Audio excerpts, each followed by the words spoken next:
आशिया cup 2025च्या अंतिम सामन्यात भारतानं पाकिस्तानवर 5 गडी राखून दमदार विजय मिळवला।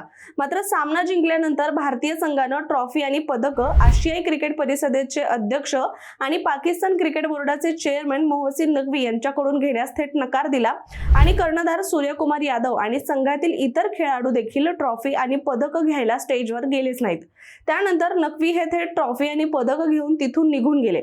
मात्र तरी देखील भारतीय संघानं ट्रॉफी शिवाय जल्लोष केला आणि फोटो सेशन सुद्धा केलं। सध्या जगभरात हे प्रचंड व्हायरल सुद्धा होतंय आणि त्यानंतर भारतीय संघाला जिंकून सुद्धा ट्रॉफी आणि पदकं न घेता स्टेडियम सोडावं लागलं आणि मायदेशी परतावं लागलं। आता जर भारतीय टीमला विजयाची ट्रॉफी आणि पदकं परत घ्यायची असतील तर मोहसिन नकवी यांनी अजब गजब अशी अट ठेवली आहे, जी अशी आहे की अधिकृत बक्षीस समारंभ आयोजित करावा लागेल।